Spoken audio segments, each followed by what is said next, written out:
great to be here, and I am always happy when I can speak with wine lovers and share opinions and thoughts on the wines we drink, on the areas we talk about. There's 20 people, 22 people in this room, and that already is a major success for Grignolino, which is a very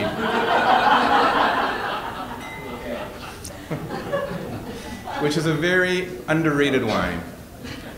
And you know, Stevie was talking to you about the Vinitaly International Academy, which is the teaching pole of Vinitaly. Vinitaly is the world's biggest wine fair, and for years they wanted to create an education section where we could help form wine experts all over the globe, thinking mainly of China, where wine education is still very embryonic. Certainly not in the States, where you have some truly great wine experts here and very knowledgeable about all things Italian. But there are youngsters coming up, and they might want to take a week and spend it in Verona and be with about 50 other passionate individuals and network, make new friends, and learn, hopefully, and have fun doing it. And the reason why I accepted was because, sucker for punishment, but no, I mean, the reason why I accepted was because it was on the understanding that I would be able to do what I thought was necessary to help Italian wine. And clearly, we all love Barolo, and we all love Brunello, and I love them too, and we do lots of executive wine seminars on Brunello and Barolo. But the great thing about Stevie Kim, who is the managing director of Vinitaly International, and I have to say also Giovanni Mantovani, who's the general director of all of Verona Fiere. They're two really illuminated individuals who saw the thinking, the reasoning, and the vision, I guess. And our goal has to be to talk about all worthy Italian grapes and wines, because that's what really makes Italy unique. Some of you know that the wines of France, about 90% of them are made from roughly 15 grape varieties. And California, 90% of its wines are made from roughly 9 grape varieties.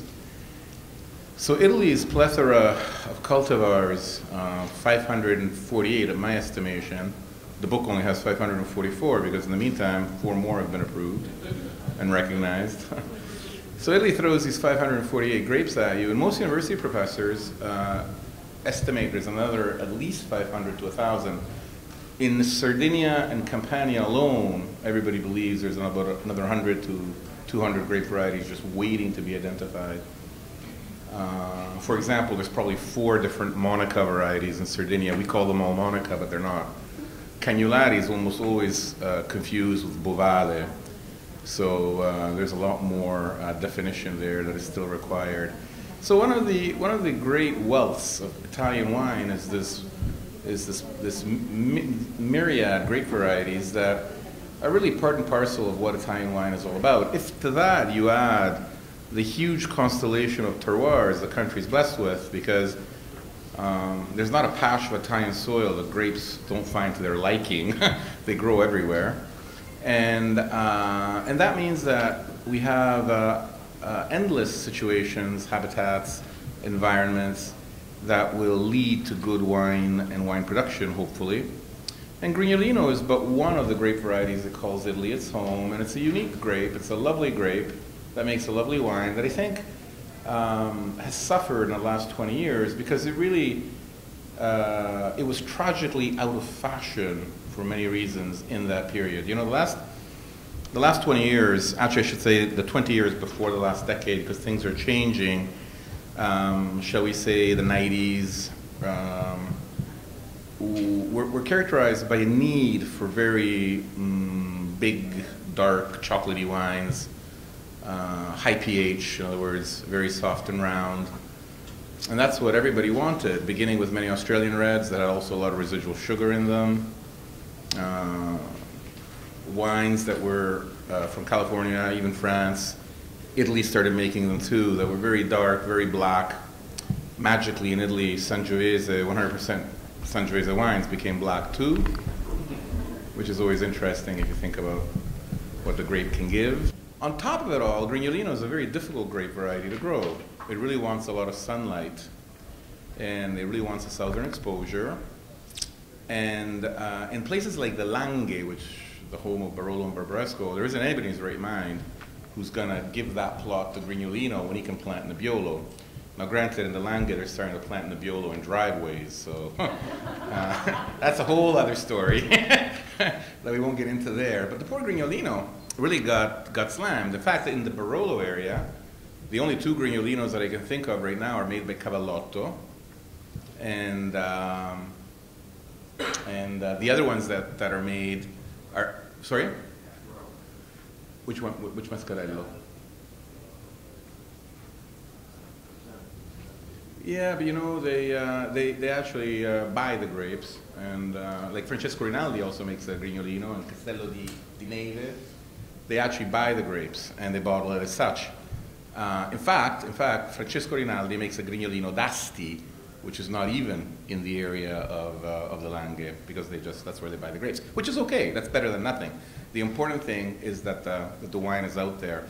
But in the Langhe, where everybody's got Nebbiolo, they're not going to plant Grignolino. So Grignolino today is found in parts of Piedmont, and actually it's fine because it is found there where it was originally born. So in a way, Grignolino production has fallen from about 10 or 12,000 hectoliters 15 years ago to about 8 or 9 now, but it is a production that is limited to the historic home of Grignolino. So Grignolino is the grape, and there are essentially 3 wines, and the 2 that really matter are Grignolino d'Asti and Grignolino del Monferrato Casalese. Unfortunately, that's a tough one to pronounce for, especially our Chinese friends.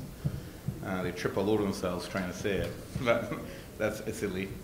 Grignolino d'Asti is in the province of Asti. Grignolino Monferrato Casalese is mainly in the province of Alessandria. They're 2 towns that are really 30 minutes apart. And today we're going to taste the wines of the Grignolino del Monferrato Casalese. The main difference is that the Monferrato Casalese is characterized by loamier clayey soils with a good chunk of limestone. Some parts are noticeably white when you walk the vineyards, the soils. While the Grignolino d'Asti grows on a far sandier soil, which means that the Grignolino d'Asti is lighter and readier to drink, very floral, while the Grignolino Monferrato Casalese is a little fuller-bodied and usually darker in color too, has less perfume but more structure. Now, with Grignolino wines, more structure and fuller-bodied are very relative terms, because the great thing about Grignolino is that it's one of the prettiest and lightest red wines in the world. It actually looks like a rosé, but it's not a rosé. It's actually a red wine where we don't have much pigment. The good thing is that the producers of the Monferrato Casalese are now thinking of banding together and creating a consorzio. And that is one of the reasons why I love the Vinitaly International Academy, because the thinking on the part of these 2022 producers has come about after seeing the interest and the help that we at VIA gave them. And this is probably the fifth executive wine seminar or masterclass we do with Grignolino all over the world. And I think that has helped, in no small measure, make them realize that they have something that should be protected. So I'm going to stop for a second, and I'm going to introduce Franco Angelini, who is the leader of this band of crazies. We also have another producer here in the audience who will tell us about his wine later. Franco, vieni qui e parla pure tranquillamente. Parli in inglese o faccio una traduzione io? Okay, tu parli in inglese e in italiano? Perché sennò vado un po' in difficoltà. No, sì, raccontiamo anche del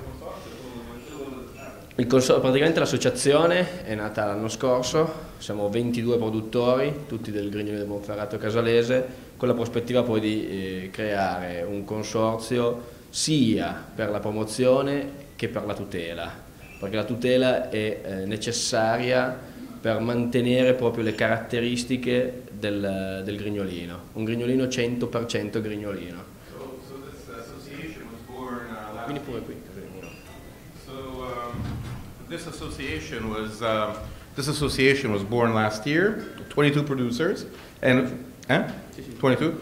And it was born with the intent of protecting and forwarding, promoting Grignolino wines, and it should become a real consortio maybe sometime next year.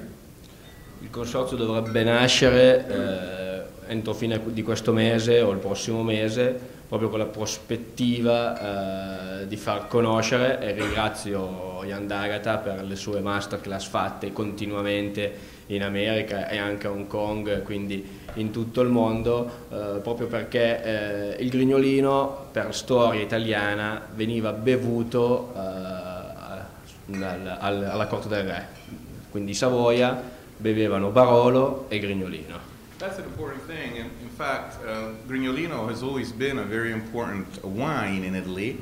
In the Langhe, where it used to be produced quite a bit, it was actually as expensive as Barolo, or what they used to call Nebbiolo wine back in the 17th and 18th century. In fact, Grignolino was a favorite of the nobility and wealthy bankers because of its unique traits, because it was a light wine, in fact, the only light red wine of Piedmont. Because Barbera can be pretty chunky in its high acidity, Barolo, Barbaresco, all these wines, and Grignolino had a niche to fill and did so very well. Quindi proprio la prospettiva e l'unione di questo consorzio è proprio per mantenere le caratteristiche principali del Grignolino. So the goal of this consortio is to maintain the characteristics of the Grignolino grape and wine, and they're going to be 100% Grignolino wines because, you know, the law allows you a 10% leeway. You can put Freisa in if you'd like, and so they're going to make 100% Grignolino wines. Perché proprio come detto da Ian è molto difficile anche la crescita di questo vitigno. È un vitigno che necessita di sole e poi soprattutto all'interno del grappolo non ha le classiche 2 o 3 vinaccioli, ma ne ha da 6 a 7 vinaccioli, ed è proprio questo che dà il nome al grappolo, ovvero nel dialetto piemontese i vinaccioli sono detti grignier, e quindi avendo tantissimi grignier, i 7-8 grignier sono diventati tanti Grignolino, e poi da lì è nato il nome appunto di questo vitigno che con questi vinaccioli trasmette tanta tannicità.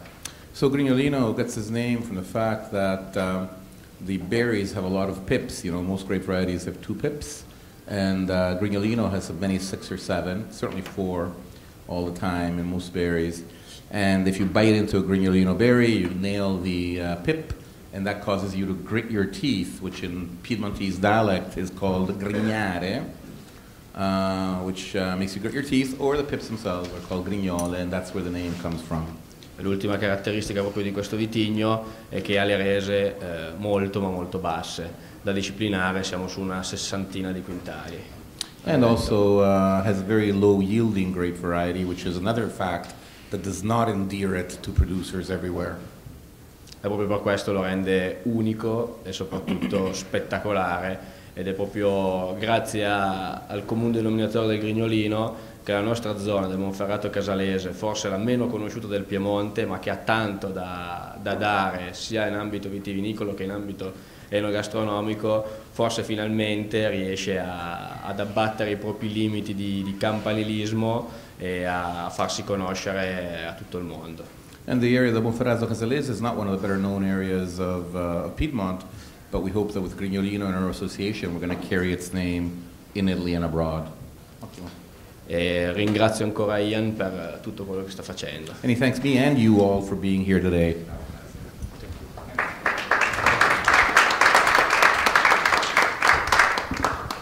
No, actually, more time. Yeah, might as well. I won't have to get up. Just to be a bit clearer on Grignolino, it has many of the flaws that people find in native grapes. You know, the reason why people in the world everywhere want to use Chardonnay and Merlot is because there's protocols where even I could probably make a decent barrel or 2 or barrique of Chardonnay or Merlot.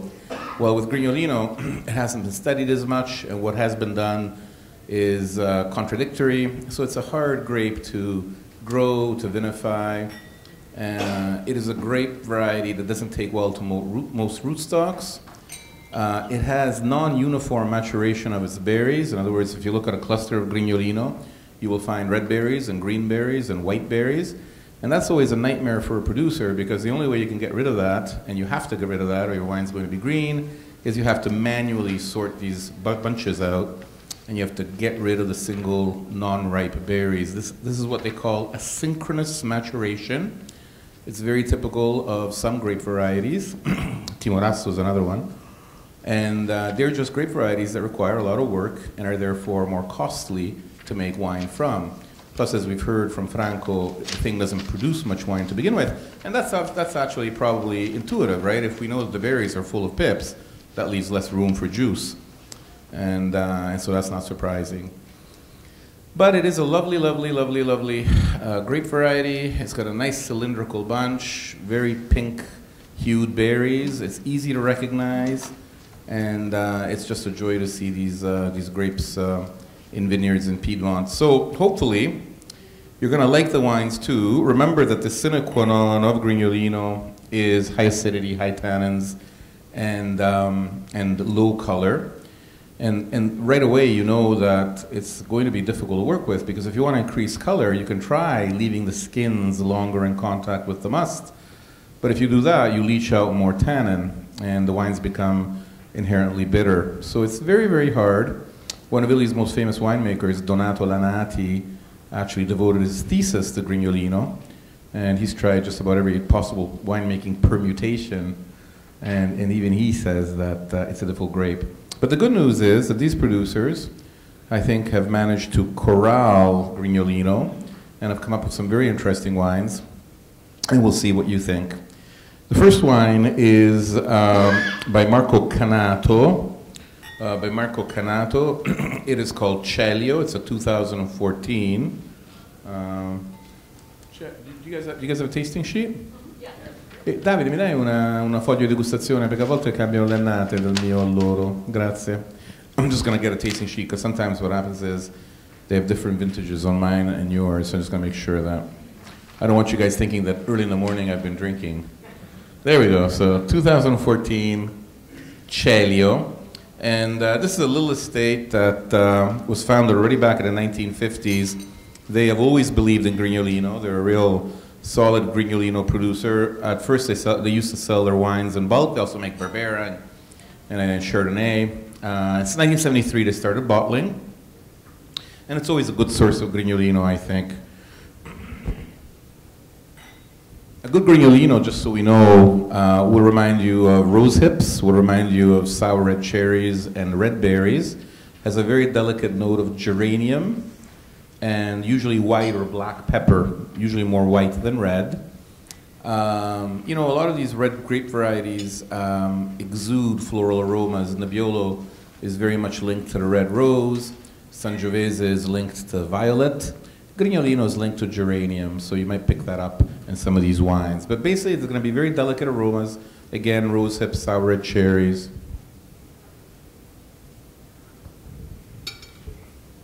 So that first one is a very simple, straightforward Grignolino. Not a monster of concentration and not particularly long. But it's very clean, it's very fresh, and it's a good introduction to what the grape can give you. On the palate, you have lots of acidity, it's almost tart, and it's tannic. And this is why the wine does so well with certain types of food. It's remarkably good with salumi of all kinds. In Piedmont, we have a lot of salame, from salame al Barolo to salame cotto, and I can guarantee you it goes very well. Another grape that is high in acid and has lots of tannins is Freisa, and it does very well with charcuterie as well.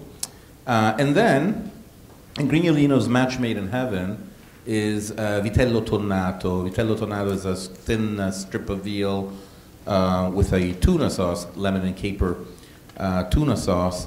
And match of Grignolino and vitello tonnato is archetypal. It's like very much like Stilton and Port or Sauternes and foie gras. There really is nothing that goes better with tuna veal than Grignolino. And I think this first wine, though it's a very simple Grignolino, gives you a good example of why that is. The second wine is by Gaudio, Marco Gaudio. It is generally considered, and I certainly don't mean to offend anybody, but generally considered to be one of the 3 best producers of Grignolino, or at least one of the most famous. He makes two versions. He makes this Grignolino, which is the white label, and he also makes a black label, which is called Bricco Mondalino, which is the name of his estate. Bricco Mondalino, just made from the older vines and the selection of grapes. Grignolino by these two producers are located in Vignale Monferrato, which is the biggest city in the Monferrato Casalese. Vignale Monferrato, historic town, there are documents attesting to its presence already back in 1163. And it's one of the areas of the Monferrato Casalese that is richer in limestone. So, for example, if you go see Gaudio's vineyards, they really are white. You walk, you feel like you're walking on sand. And Gaudio's always had a knack with this grape. It is his coup de coeur. It's his favorite wine, and he makes also Barberas. He makes a lovely Malvasia wine from a local grape. But this is his favorite and most important wine. And I think right away on the nose is a little bit more intense, a little bit more concentrating, a little bit more penetrating than the first. It's very similar to the first wine, and that's always a good thing. You know, one of the worst things that can happen, and unfortunately it happens a lot in Italy, is when you have wines of a single appellation that taste all remarkably different. And it's one thing if it's the winemaking, but it's also sometimes because of the guidelines. You know, Chianti and Chianti Classico, one of the problems they have is that they have too much leeway in the number of grapes they can throw at Sangiovese. Sangiovese is another delicate variety, and you have one Chianti producer who's using Cabernet Sauvignon, another one's Pinot Noir, and Cabernet Franc, and Syrah, plus local natives. And what happens is many Chiantis taste different based on that, and that's off-putting for the public, because they say, you know, a lot of us here are wine geeks, and we have no problem remembering the producer. But a lot of people out there don't. You know, they say, oh, I like that Chianti, but I can't remember the name. So what they do then is they go back and they buy another Chianti, but that Chianti is made with maybe Syrah, while the other one was made with Canaiolo. You know, Canaiolo is a very delicate red, a great delicate red grape, a great complement to Sangiovese. Syrah is a bit big and burly, right? Black pepper and stuff. So the wines are fatally going to be very different. And it's never a good thing in an appellation when you have too much leeway allowed. And Italy is the land of endless creativity, so it's something that we can't curb. But in the long run, it's just not great. So it's good that these wines are going to more or less taste like each other. Of course, the downfall is if you don't like it, you're stuck drinking 12 wines, you're going to want to kill yourself by the end of this, by the end of this tasting. It's more the same. But that's beautiful. I mean, I like Grignolino. You see, I like the nose on that second wine. Yeah.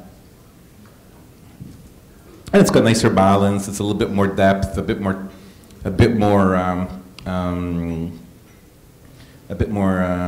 tactile presence. It's lovely. It's a lovely wine. It's again, it finishes with this lemony acidity, which just begs for food. I mean, I'm really salivating right now. I've got Niagara Falls in my mouth. It's a miracle I'm not spitting all over this poor woman here. But no, it's not raining. Not raining indoors. But I think it's a lovely wine, and I quite like that. All right, so the third wine is by Mr. Angelini, so we'll let him talk.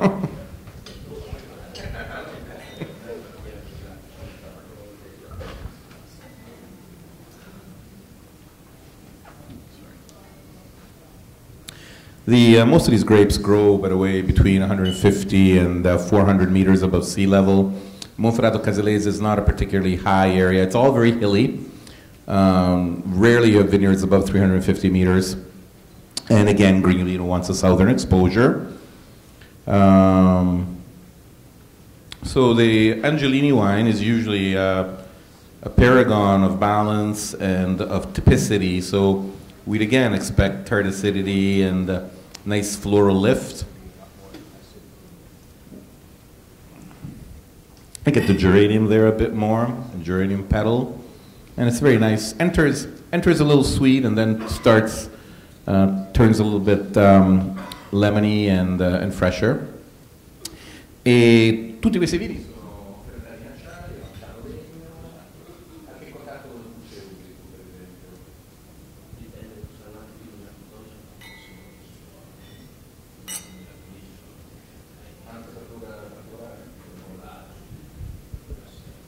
Okay, so basically all these wines, as you can tell, have no oak. There are some people who oak Grignolino, but it's a minority. Grignolino, therefore, is fermented in stainless steel. It's aged in stainless steel and then bottled. Franco was telling me that he macerates the must on the skins for about 10 days. It depends very much on the vintage. 2015, which is a better year, it might stay, instead of 10 or 12 days, it might stay 15 or 18. But again, remember, it's very tricky with Grignolino. And the temperatures are low, right? 22 degrees, 24 degrees at most. That's lovely. That's nice. Okay, so the three, which one did you like so far the best, if you think? They're very similar, but is there one that you liked? I'll let you vote. I'll let you vote on the three wines, but you can only vote once. So think. See which one you like best. Who likes number one? Raise your hands. Not too many takers. There you go. Good. Well, that's fine. Nothing wrong. Number two. Who liked number two? Yeah, yeah. And who liked number three? Oh, I see they're being nice to you now. He knows where you live. No, but that's right. That's right. And Gaudio did well. Okay. The wine number 4 is by Marco Botto, and it's called Barba Carlin. It's this one here. It's also 2014. I don't think I need to tell you, you guys are all experts, but you know 2014, very difficult vintage in Italy. A lot of rain, cold. It was a throwback to the 1980s. Actually an unfairly evaluated vintage. We now know that the vintage is actually extremely good for white wines. White wines have done very well in 2014, much better than we might have anticipated. The reds have a harder time, but with Grignolino that's perfectly fine because it's got this high acidity and fresh look. So this is by Marco Botto. It's a very old estate. It was founded in the 19th century, back in 1868, I think. And it's another, of course, 100% Grignolino wine.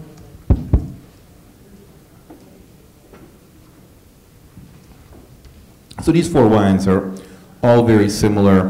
This 4th one certainly has a bigger mouthfeel, richer, and it's weightier on the palate. But I think all 4 are very, very similar. And for those of you who've had Grignolino d'Asti, the nice thing is they are also very different from Grignolino d'Asti, which would have been more floral and less tactile, certainly less than this 4th one, which is particularly big for a Grignolino. È buono questo di Botto, vero? Yeah. You guys think so too? He was saying, yeah, that amongst them they feel that Marco Botto is one of the talented producers and does very good wines. 16 hectares. Most of these estates are small. They're family run. Most of them have anywhere from 8 to 16 hectares. There's a couple that are a bit bigger. Marco Canato has only about 18 hectares, and Gaudio has about Gaudio is 18 and Canato is about 10, and these guys have 16. A producer that really, really believes in Grignolino is Davide Beccaria. Is that right? Beccaria? And he's actually a bigger producer. He's got 60 hectares, founded in 1972. And the interesting thing is that his wine, number 5, boy, there's a chintzy pour here. I mean, gosh, he gave me like 3 microliters. Yeah. I'm sorry if I missed this, but did you say when Grignolino ripens in the spectrum of the grapes? Yeah. Voi quando raccogliete in genere il Grignolino a seconda delle annate? Fine settembre, ottobre, no?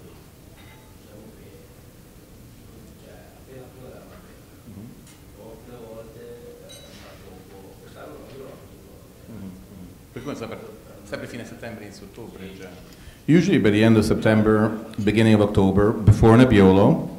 The one thing of Grignolino that I didn't say was that amongst its many charms, it's also thin-skinned. And the good news never ends with Grignolino, right? So the question that Geraldine asks is actually very interesting, because she asks, when are you going to harvest? And by the way, for you guys who don't know, the man getting up is Professore Attilio Scienza. For those of you... No, but okay, I just want... Vai, ma ti presento intanto. That man is Attilio Scienza. university professor at Milan and one of the best researchers we have in Italy. He's done a ton of work. He was probably trying to get to the bathroom, poor guy. You're not going to make a phone call. I got to make a phone call, right? Not true at all, right? Anyways. So because of its thin skin, Grignolino really can't be left to hang too much because it becomes a rot magnet. The bunch is also fairly tightly packed, cylindrical and tightly packed.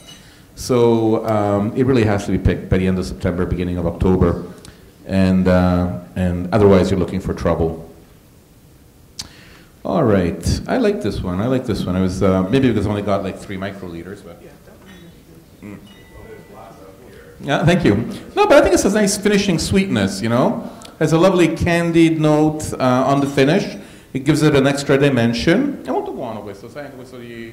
C'è una nota un po' quasi candida sul finale, no? Da cosa gli deriva secondo te?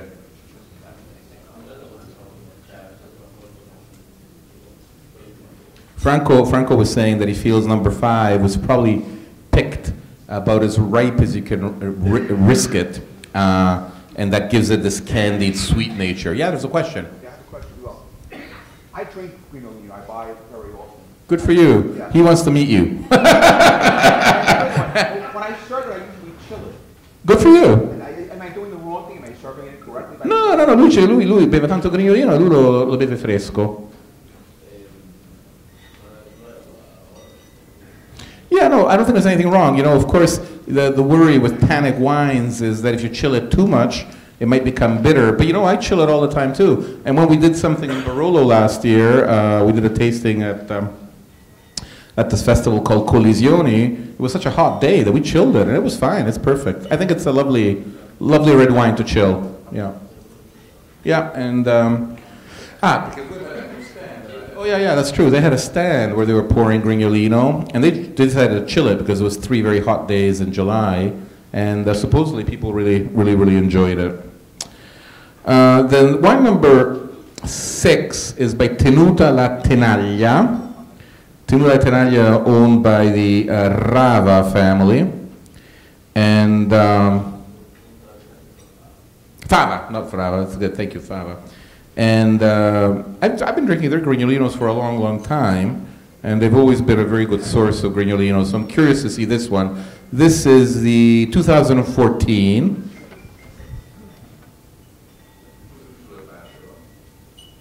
The more herbal style of Grignolino.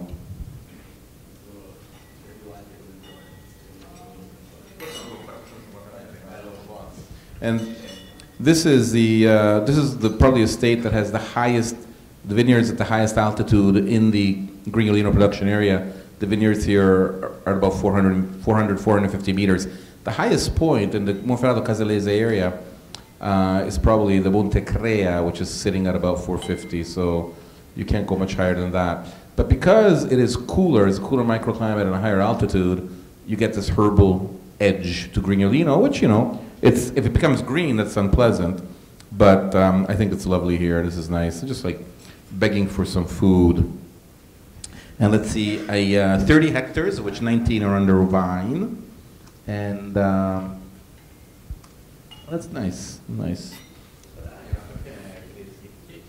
And Tenaglia is a German-owned estate, Erman, and it's a lady who's been taking care of the vines for a while, Sabine, no? Sabine Erman. And she's actually doing a great job. So another lovely wine, I think. No, insomma. Oh, well, you know. No, it's usually where there's women involved. Okay, number 7. Number 7 is La Casaccia. La Casaccia, honestly, is a state I know very little about. Number 7, I know very little about. Conosci un po' La Casaccia, perché è un state che io non conosco. It's a completely organic certified domain.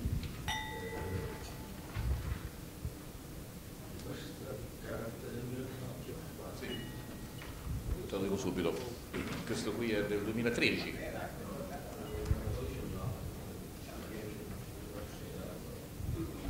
So in 2014, there was such a rainy year at at the Casaccia, they decided not to do any maceration whatsoever, but clearly the color in this wine tells you that there was some contact with the skins.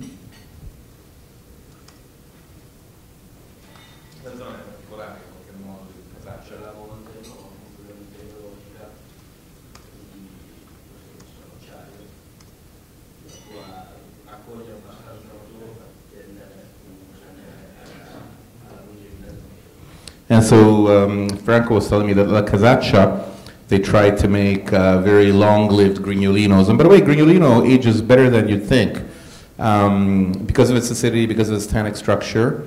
But it's not a wine that ages just because of that and then remains skeletal. You know, a lot of wines are said to be good to drink at 10, 15 years out, but they're really skeletons. Grignolino actually remains with this low fruit charge, but it ages well, and I've had numerous Grignolinos. Clearly, we're not talking about 40-year-old wines, but wines that are 8 and 10 years old are still not at all fading, and if they're well made, they will age well. And La Casaccia is one of the estates Franco says that really believes in it. Wine number 8, Ca San Sebastiano. Ca San Sebastiano is owned by the Vellano family, 4 generations. This, if I'm not wrong, is a 2012. And it is. And so this is a wine that's now going on 4 years of age. And this is an example of an oak-aged Grignolino.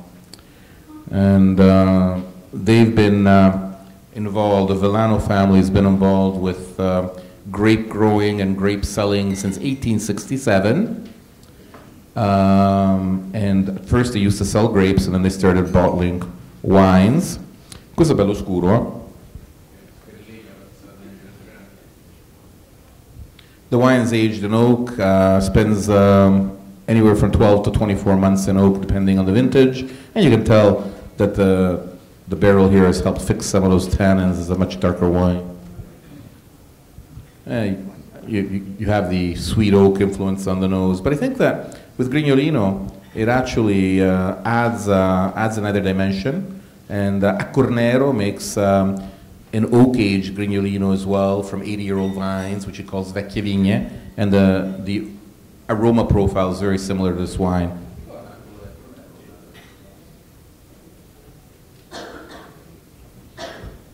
So it enters richer and suaver, and almost sweet at first, and then again turns fresh and juicy. Very nice, juicy acidity.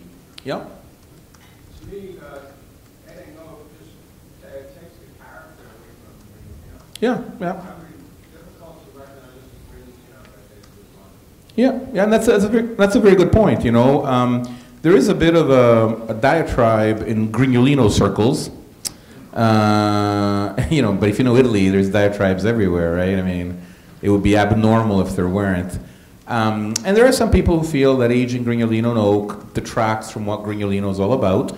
Certainly people who like Grignolino for what it offers, all the wines we've tried up until now, are off-put by this wine because it doesn't in any way remind them of what they like about Grignolino. So I can see the reasons of both camps. I never liked Grignolino aged in oak, I've got to be honest, I'm an example. But then when I started trying Accorneros, I got to say, if you judiciously oak Grignolino, it can be nice. But what do you think? What do you guys think? Who likes this oaked version of Grignolino? Do you prefer, raise your hand, who prefers the non-oaked versions? And who prefers the oaked version? Yeah, I think it's an acquired taste, the oaked version. Sorry? But I mean, I think it might be a gateway drug for a lot of, you know what I mean? It sort of puts you in the ballpark and then you kind of into the camp. So I see what you're saying, and I think I prefer but this is the only book. Yeah. So I don't know. Well, let's see the other ones. C'è un'altra domanda? Another question? Yeah. More than a question, it was, I guess, somewhat of a comment. It almost was vermouth like to me. I mean, I'm getting these wormwood, these sort of sweet spices. Yeah, absolutely. That made me think of that.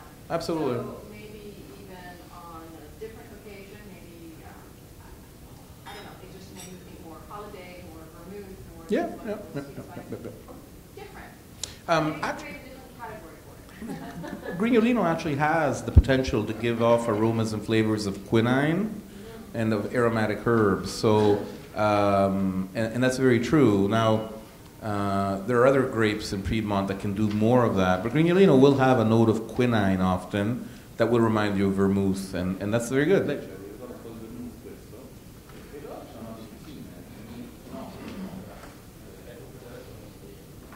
Franco says, yeah, it's really a completely different wine. Another kind. See, no. Yeah, I guess what I like about these oaked versions is that, at least the ones I've tried so far, the oak is never so obvious that it really becomes like just, you know, a woodcutter's wine. The oak is there for sure, you can tell, but it's fairly complementary. Then you don't have to like the aroma and the flavor, but at least it's not just a piece of wood, you know. There's a very famous enologist, winemaker in Italy, Giorgio Grai, who is an older gentleman now. He's not as involved in many wineries as he used to be, but certainly, you know, the many great wines of Terlano and Alto Adige, he was involved with those, with his help, Hans Stocker. And he's a very caustic man, this Giorgio Grai. And I remember when at a tasting, he was poured a very oaky wine. He said, "Boy, it's a great wine. It really is. Tell me, who's the woodpecker that made it?"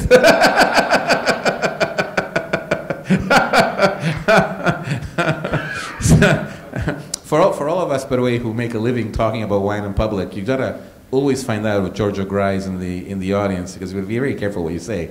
Because if you say it's inky, he will he will give you a hard time on why wine cannot be black for light reasons. Anyways, next wine, number 9, is Casalone. Casalone is an interesting winery, founded way back in 1734 by a guy called Petrus Hieronymus Casalone. And many generations of Casalone winery owners had German names, and only in the 1900s do they become Italian names. Casalone is interesting. It's an estate located in the town of Lu, L-U, Lu Monferrato. And Lu Monferrato has the distinction of having the record shortest name of all Italian towns. And there's only four other towns in Italy that have only 2 letters in their name. One of them is Ro, near Padua, which is written R-O, not R-H-O. And Re, which is near Genoa. And there's 2 more, which I never remember. So Lu, L-U, has this distinction. Casalone is another one who believes in Grignolino. It's a lovely family. And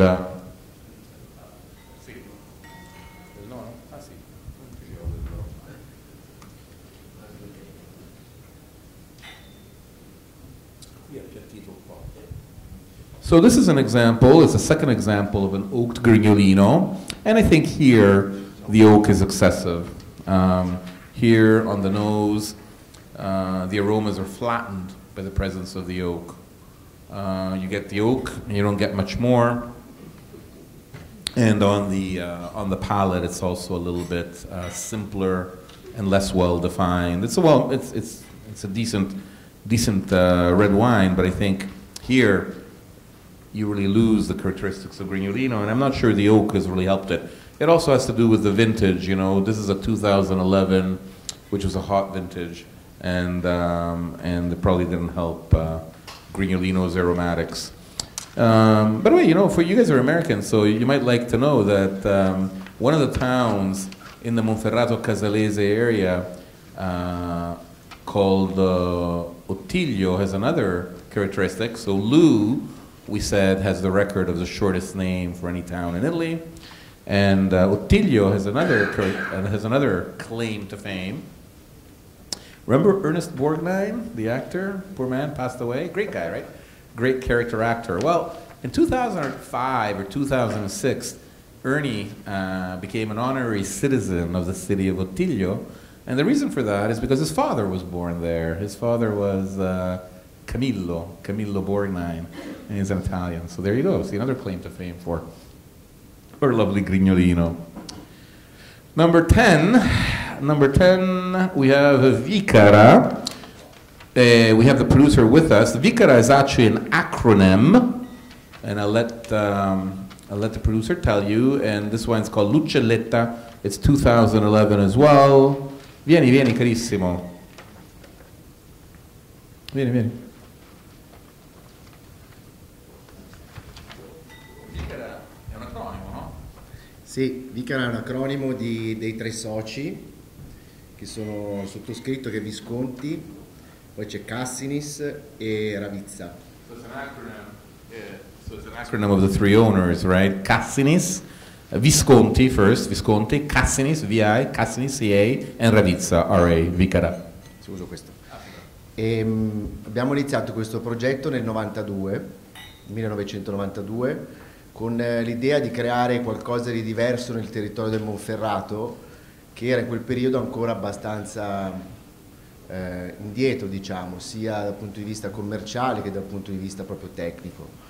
Quindi l'idea era proprio quella di provare a fare un qualcosa di nuovo per cercare di unire le forze di tre piccole aziende, per cercare di creare una struttura un po' più grossa che ci permettesse di avere la forza sia di approfondire meglio la parte tecnica sia di poter meglio lavorare sulla parte commerciale. So what they did is they joined forces, these three now partners, they joined their three estates to have a larger amount of hectares under vine and therefore have greater financial clout and greater possibility for investments, and to create a bigger estate in the Monferrato, which is mainly characterized by very small family-run estates.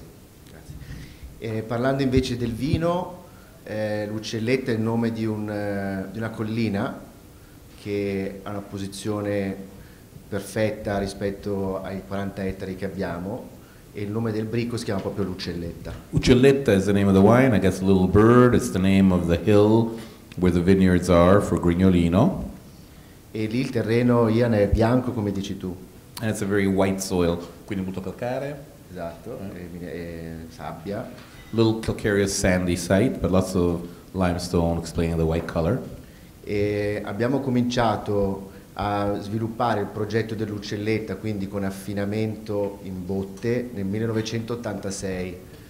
They began oak aging their Grignolino in 1986. C'è da dire, la cosa importante, che il Grignolino, quello che beveva la corte del re d'Italia, era già in legno, perché a quell'epoca nell'800 c'era solo legno, quindi un'altra idea di consorzio che sta cercando di pensare, oppure meglio il nome del vino, che come lo chiamiamo noi in zona, è Grignolino storico, proprio perché è così che si faceva il Grignolino nel 1800. Poi per velocizzare alcuni processi passa in barrique o in tonneau, diciamo più per motivi anche di sperimentazione, però diciamo il concetto di base è che il Grignolino è un vino che come il Barolo veniva affinato in botti da 5 ettolitri, 10 ettolitri. And the important thing is that historically Grignolino was originally made by aging in old oak barrels. Clearly back in the 1800s they didn't have stainless steel fermenters, and so Grignolino used to be aged in this manner. And mi ricordo che at the celebratory lunch for the unity of Italy in 1851, they served a Grignolino, no? Pranzo. So Grignolino has always been, like I said, an important wine. You also know it's an important wine for another reason. It was a fairly early DOC. The Grignolino DOC was launched in 1974. The first DOC was 1966, Vernaccia di San Gimignano. So the early DOCs were the ones that were attributed to wines that were thought to be important. So the fact that Grignolino was named a DOC, the Grignolino wines, that tells you that it was always thought of as an important wine. Bene. Thank you very much. Okay, thank you. And here I think you get some of that quinine note again, you know? I think it's a characteristic of oak-aged Grignolino. È vero forse che il legno porta fuori le note di chinotto o di china? Perché non lo so, me lo sto inventando, ma vero? Ma è proprio una cosa dell'interazione fra frutto e legno, perché non si... It's very interesting. Actually, I think I've noticed this thanks to you today, but there's something about the interaction of Grignolino and oak that allows this quinine vermouthy thing to come out. And it's something that I really hadn't noticed, but all three wines here have it. È vero, no? Oh, it's interesting. So this is actually a complex wine. It's got lovely freshness and nice weight. È molto bello questo vino, bravo. Complimenti, very nice wine. Last one, Castello di Uviglie, 5 generations and counting, currently owned by Simone, no? Simone Lupano, vero? Mi ricordo. Simone Lupano, very, very pungent floral note here.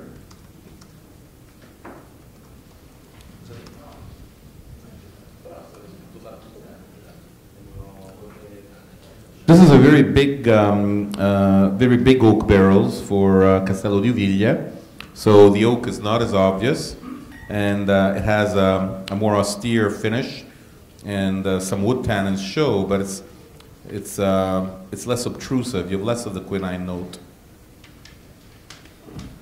So this might be a Grignolino like the first ones we tried, but with oak supporting it. That's nice. It's fresh. It's very nice balance. Yeah, I agree. Very nice balance, and starts and finishes in much the same way, with a good correspondence between aromas and flavors. E quello che dicevo, questo è un vino che pur impegnato in legno mantiene le caratteristiche dei primi Grignolini. Yeah, questo. No, it's very good. So anyways, I gotta tell you that of these 11 wines, I really liked basically I've liked 8 quite a bit, and I liked 2 fairly well. 1 I liked less, but maybe I'm being kind to Grignolino, but I actually have enjoyed the wines. I don't know about you. I'm sure this is probably the first tasting of 11 Grignolinos you've ever been to, right?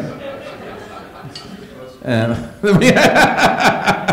right. Well, you know, that's good, because my next tasting is going to be 12 Japanese. No, I'm kidding. No, but I'm glad. You know, I think this is the utility of Via. I think it's great if we can get you guys to try as many Grignolinos in a time, and some more people have entered into the room now. So there's probably 30 people now here. That's fantastic, and you know, some of you are going to come away here thinking, man, Ian's drinking way too much of that stuff.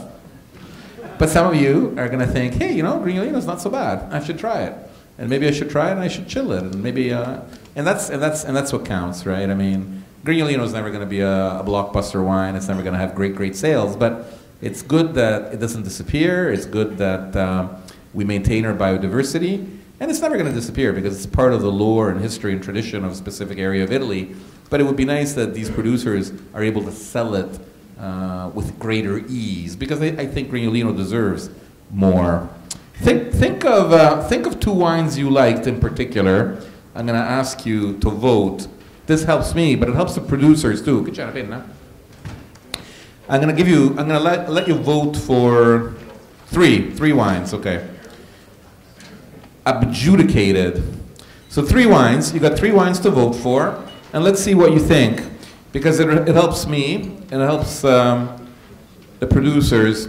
So wine number 1 was one by Canato Marco. Who wants to vote for that? You have 3 choices? No?